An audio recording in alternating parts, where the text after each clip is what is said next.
ဒါဝိဒ်ကဖျားနဲ့တွာလာတဲ့အခါမှာကောင်းကြီးရချင်လို့မဟုတ်ဘူးရှင်ဘရင်ဖြစ်ချင်လို့မဟုတ်ဘူး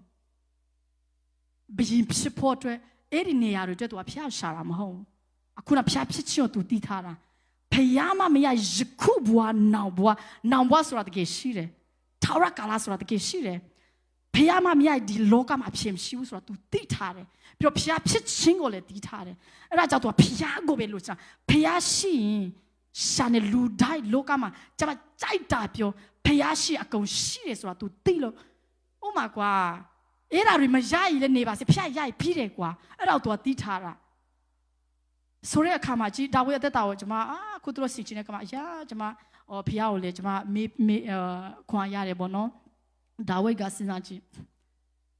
တကယ် तू အဖြစ်ကြောင့်ဖျားကသူ့ဟိုဒါခတ်ပိုင်းညာပြ तू နှလုံးသားကိုတွေးရတာအဲ့ဒါမရောက်ခင်မှာ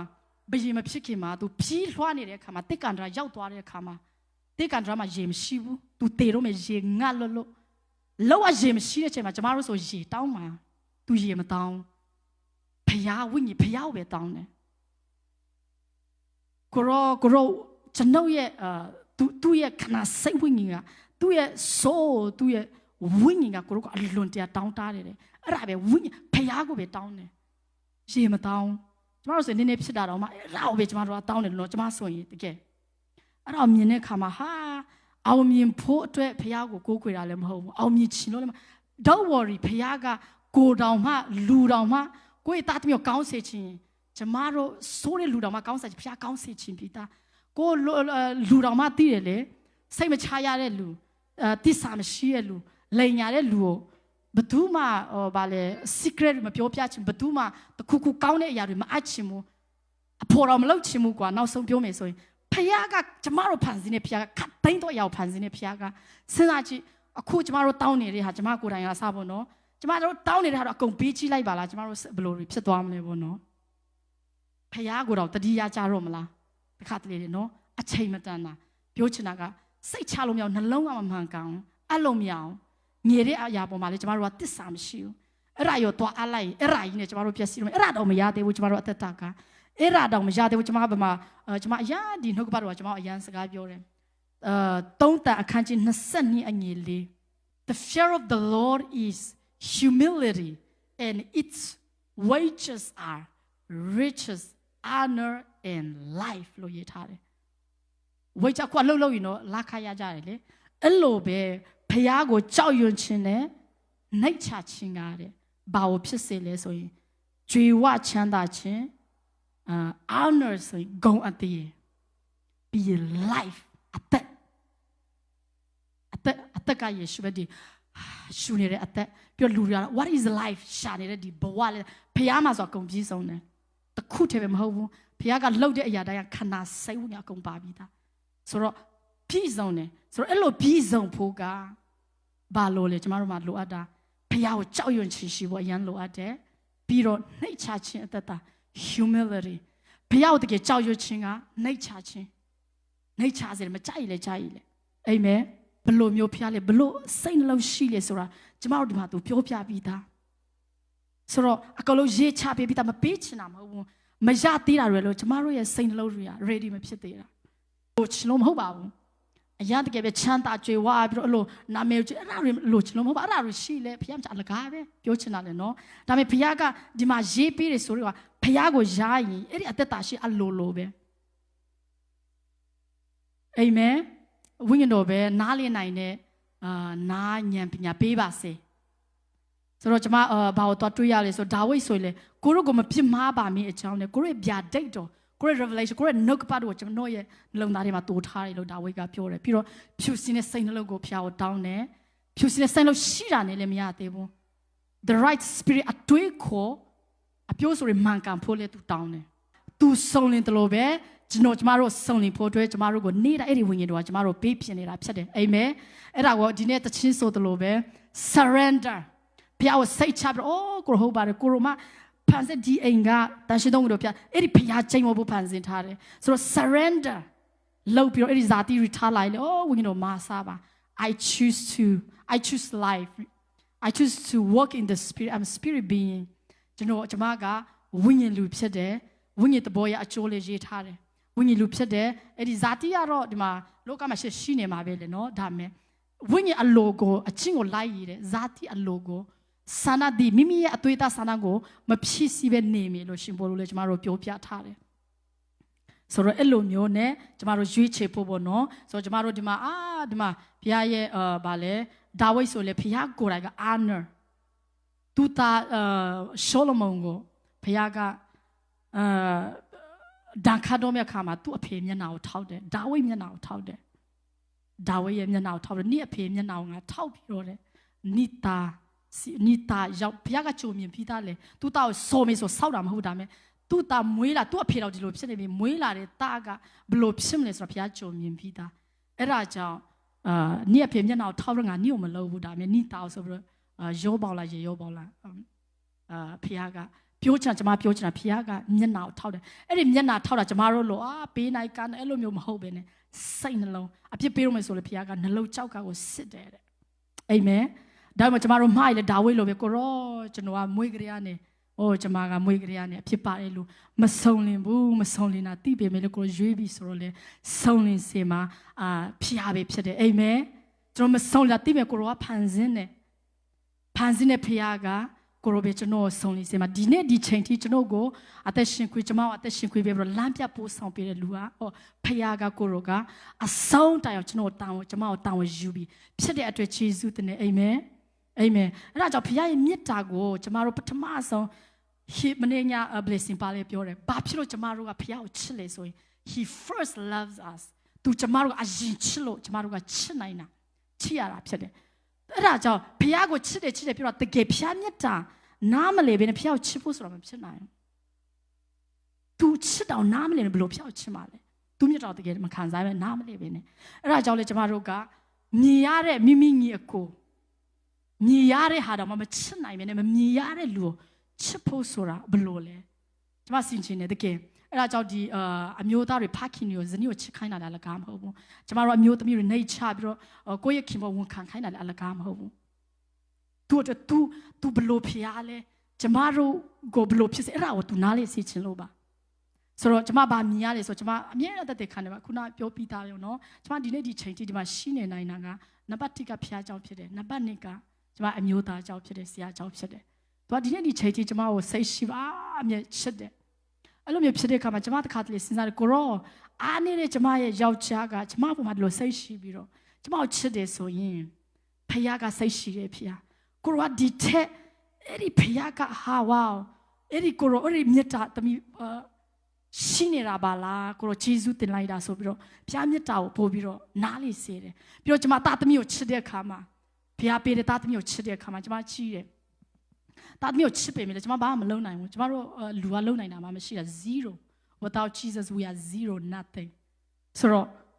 ့သားသမီးကိုကြည့်ပြီးတော့ဟာသူတို့ချစ်သူတို့အယံပဲချမ်းမအယံပဲမင်္ဂလာအဲ့လိုမျိုးဖြစ်စေချင်တဲ့အခါမှာချက်ချင်းဖျောက်မြင်စေပြန်တယ်ဟာကျမဆိုးတဲ့ဒီမိခင်တော်မှာကိုရိုပေးဒီသားသမီးကိုဒီလိုချစ်ရင်ကျမထဲပို့ချစ်တယ်ဖျားပြီးတော့ဖခင်ကတတ်နိုင်တယ်ဖခင်ပြီးတော့ဖခင်လည်းပြောတယ်ဖြောင်းမတော့သူရဲ့သားသမီးကိုသူကိုယ်တိုင်ဆုံးမမိတယ်လမ်းပြမိတယ်ဆိုတော့အဲ့ဓာတွေကိုမြင်တဲ့အခါမှာကျွန်မဟာသားသမီးအတွက်စိုးရိမ်နေတဲ့ဟာတွေဝင်တွေပို့သွားတယ်အာမင်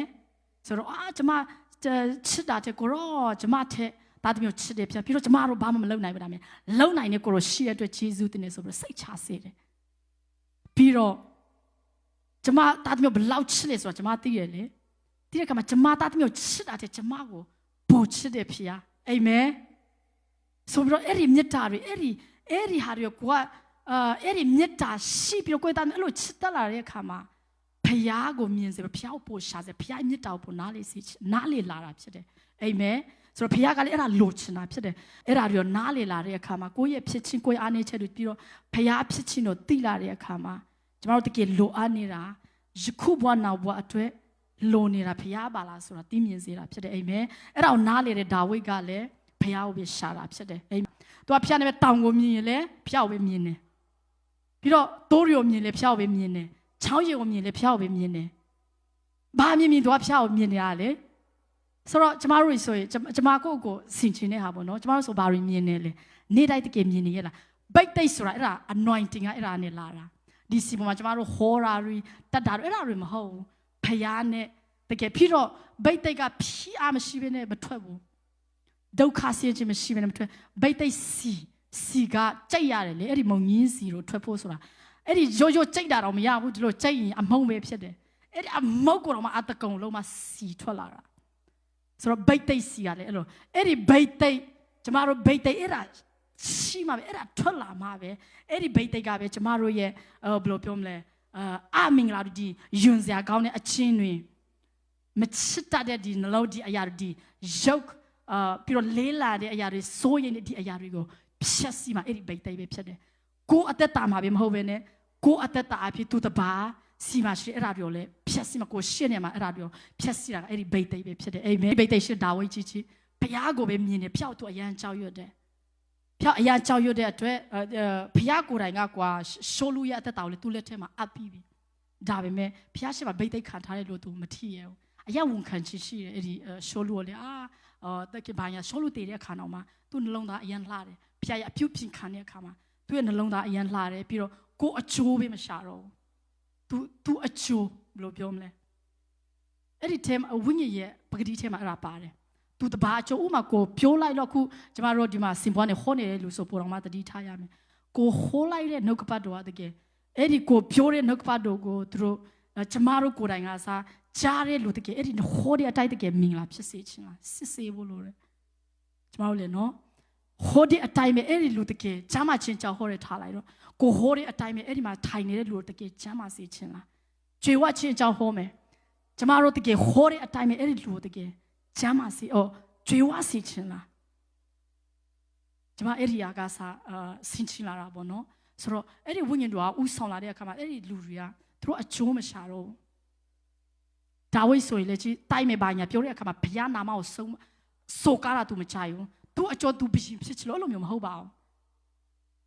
းဘုရားကောင်းတဲ့မြေကျိုးဖန်ဆင်းတဲ့ဖျောက်နာမကိုကျိန်းမောပြီးတော့လှုပ်တဲ့အခါမှာ तू မခံနိုင်ဘူးပြီးတော့ဘုရားရွေးကောက်ထားတဲ့ဣတိလာလူမျိုးကအနိုင်ချင်းနေတာ तू မခံစားနိုင်ဘူးအဲ့ဒါကြောင့် तू ကတိုက်တာဖြစ်တယ်ရှင်ပေါလုကိုယ်တိုင်လည်းကျမတို့ကို तू ကတွန်းတင်တယ်ယေရှုခရစ်၌ရှိတဲ့စိတ်တဘောကိုတင်တော့နိုင်လည်းရှိစေကြလို့အဲ့လိုမျိုးပြောတယ်ဆိုတော့ဖျောက်တောင်းတယ်အဲ့ဒီစိတ်တဘောရှိလိုက်ကျမတို့ဥမာတစ်ခါတလေတငယ်ချင်းချစ်ချင်မှာကျမအရင်တော့မရှိဘူးအခုဆိုတော့အရန်ပြောတော့မယ်ဆိုရင်ရှောင်းလာနေတာအဲ့လိုမျိုးပြောလို့ကျမလုံနိုင်ပြီမဟုတ်ပါဘူးစကားတခုပြောတော့မယ်ဆိုဥမာအနာမှာကိုယောက်ျားပဲဖြစ်ဖြစ်ကိုတငယ်ချင်းဘသူပဲဖြစ်ဖြစ်ကိုပြောလိုက်တဲ့စကားကအခုပြောလိုက်ရင်သူ့ကိုတီဆောင်းမလားမဟုတ်ဘဲနဲ့သူ့ကိုထိုးတယ်လို့ပြောသူ့ကိုဆွေးပို့ပြီးတော့ဆိုးရကြောက်ရွံ့စိမ့်တွေပို့ဖြစ်သွားစေမလားမဟုတ်သူ့ကိုတကယ်ဘယ်လိုပြောမလဲအဲ့ဒါကိုကျမစင်ချင်တဲ့တက်တာမလို့ဖခင်ကလည်းပြောတယ်အဲ့ဒါကြောင့်ညီတို့နှုတ်ကနေပြောတဲ့အခါမှာလည်းသူတပားကိုတီဆောက်စေတဲ့စကားပဲပြောပါလို့လေဖခင်ကကျမတို့မှာထားတယ်ပေါ့နော်ဆိုတော့ပြောတဲ့အခါမှာကျမယုံကြည်တယ် life အဲ့ဒီယေရှုနဲ့ဆိုင်တဲ့အဲ့ဒီ life အဲ့ဒီနှုတ်ပတ်ကိုပြောနေတဲ့ရွေးတော့အသက်တို့တီကိုတီဆောက်ရတာမဲ့အဲ့လိုပြောလို့ဗာလေဘယ်လိုပြောမလဲတိုက်ခိုက်ခြင်းအဲ့လိုမျိုးပါပြီဆိုရင်တော့မဟုတ်တော့ဘူးပေါ့ဟေပြက်9:15မှာကျွန်မရမ်းကြိုက်တယ်ထိုအချင်းသူတို့ဒီယေရှုအဖြစ်ဖျားသခင်အထံတော်သို့ချစ်ကပ်ကြ၏ထိုသူတို့ရဲ့အမှုကိုကိုရိုဒီစောက်လက်ကာလအစဉ်အသက်ရှင်တော်ကြောင့်သူတို့ကအစဉ်ကဲတင်ခြင်းကတတ်နိုင်တော်မူ၏အာမင်ဆိုတော့အစဉ်အရင်တော့လည်းကဲတင်ခဲ့တယ်အခုလည်းကဲတင်အောင်မယ်အစဉ်ကဲတင်ခြင်းကတတ်နိုင်တယ်ယေရှုကိုအမိပြုပြီးတော့ကိုယ့်ရဲ့လှုပ်ဆောင်ခြင်းအဲ့ဒါတော့တခုမှမဟုတ်ဘူးကိုရောကြောင့်ကိုရောဂျေဇုတင်ကိုရောအမိပြုပြီးတော့သူ့ထံတော်ဝင်ချစ်ကတဲ့သူတိုင်းကိုဖခင်ကအစဉ်ကဲတင်ခြင်းကတတ်နိုင်တယ်အာမင်အဲကြောင့်တစ်ခါတလေကျမတို့ရဲ့ဖြစ်ချစ်ကျမတို့အားနေချက်တွေကြီးတဲ့အခါမှာဟာငါကတော့အဲ့လိုဖြစ်လို့သူများအဲ့လိုမျိုးဖြစ်တာဖြစ်မယ်ထင်တယ်ကိုယ့်ဟာကိုလည်းအဲ့ဒါရန်သူကလည်းဟာနေအဲ့လိုဖြစ်လို့ဒီလိုဖြစ်တော့မှအဲ့လိုဖြစ်လို့ဆိုတော့အချင်းဖက်မှာရန်သူကလည်းတစ်ခါတလေကျမတို့ကိုဆွေးချတယ်ဒါပေမဲ့အဲ့လိုမျိုးမဟုတ်ဟာကိုကြောင့်မှမဟုတ်တာယေရှုကြောင့်ဖြစ်တယ်။အိုးကိုရောကြောင့်ဖြစ်တယ်ကိုရောဂျေဇုတင်ဆိုတော့ကိုရောထံပြန်ပြီးတော့ကျမတို့တွင်တိုးဝင်ဖို့ယောသကဖျောက်ကြောက်ရွံ့တယ်လို့ဖြစ်တယ်။ तू ခက်ဆိုရင်နှုတ်ပတ်တော်တော့မရှိဘူး။ကျမ်းစာမရှိဘူး။ဒါမဲ့သူရဲ့အော်တပါဆိုတာအော်တပါနဲ့တည်တယ်။အော်တပါဒီမှာအတိစိတ်ပေါ့နော်။ဆိုတော့သူ့ရဲ့သခင်မကသူ့ကိုခဏဗာလဲသွေးဆောင်တဲ့အခါမှာနှုတ်ပတ်တော်နဲ့ပြောမယ်ဆိုကျမ်းစာမှာလည်းရှိတယ်။တင်းရောအုပ်ဆိုးတဲ့လူရဲ့ဗာလဲသူ့စကားကိုနားထောင်လို့ဆိုတာရှိတယ်။ तू ကိုယ်တိုင်အသွေးသားဆန္ဒအရ तू ကအဲ့ဒီမိန်းမနဲ့ပြစ်မှားချင်တာလည်းမဟုတ်ဘူးပြောချင်တာလည်းနော် အဲ့ဒီမိမနဲ့ तू အိတ်ချင်တာလည်းမဟုတ်ဘူးအဲ့ဒီမိမကလာဆွေတာသူတခင်မှာအကြောက်ပြလို့ရတယ် तू လည်းယောက်ျားတစ်ယောက်ပဲအသွေးသားနဲ့ဖန်ဆင်းထားတာပြီးတော့အဲ့ဒီခေတ်ကဆိုရင်ရိုးအဲ့ဒီပိုတိဖိုင်ဇနီးဖြစ်ဖို့ဆိုတာတာမှာရုပ်ဆိုးပါဆိုဘယ်တော့မှမဖြစ်ဘူးအရန်ချောအရန်ထားရဲ့လိုမျိုးပုံစံအဲ့ဒီအမျိုးသမီးတစ်ယောက်က तू ဟာကျွန်းဆိုတရိတ်ဆာအစင်းမဲ့သူတို့မကြိုက်လေပြီးဖြတ်ချက်ချင်းတက်လိုက်လို့ရတယ်သူတို့မှလောက်ခါဆိုတာလည်းမရှိဘူးအဲ့ဒီကျွန်းအစင်းအဲ့ဒီလူကအဲ့ဒီသူတခင်မကဟဲ့လာတခါမဟုတ်ဘူးလာလောက်တဲ့အခါဒါပေမဲ့ तू ဒီမှာတိဖျားမကြိုက်ဘူးဆိုတာလေနော်ဆိုတဲ့အခါမှာ तू စကားပြောတဲ့ဟာအရန်ကြိုက်တယ်တခင်ကတဲ့ဟောဘယင်ကသူ့ယောက်ျားကကျွန်တော်ကိုတခင်မကလို့အကုန်လုံးအပ်ထားတယ်သူစကားတိုင်းပဲဒါပေမဲ့ဒီလောက်အပြစ်ကြီးတဲ့ကိစ္စကိုတဲ့သူတခင်မကြောင့်မဟုတ်သူတခင်ကြောင့်မဟုတ်တော့ဘူးဖျားရှင်မငါမပြူနိုင်ဘူးတဲ့အိမ်မဲဆိုတော့အဲ့ဒါကြောက်ရွံ့ချင်ဘယ်သူမှမမြင်ဘူးဆိုတော့ तू အသက်ကိုယ်တော်မှ तू ကမနှမျောပဲနဲ့ဖျားကိုကြောက်ပြီးတော့ရှောင်တဲ့အရာအဲ့ဒါကိုကြောက်ရွံ့ခြင်းလို့ခေါ်တယ်ဖျားကိုကြောက်ရွံ့တဲ့ဆိုတာလေနော်ဆိုတော့ကိုကျမတို့ဂျုံတဲ့အခါမှာကိုဇာတိလှုပ်ခြင်းနဲ့ပါချင်တာမယ်ကိုရောဒီလိုဖြစ်တယ်ဆိုတော့မလုံနိုင်လဲခုလာဒါဝိတ်လို့ကိုရောမာစားပါဝိညာဉ်တော်ဖျားမာစားပါအဲ့ဒါကိုတောက်ခါဖို့လို့တယ်အာမင်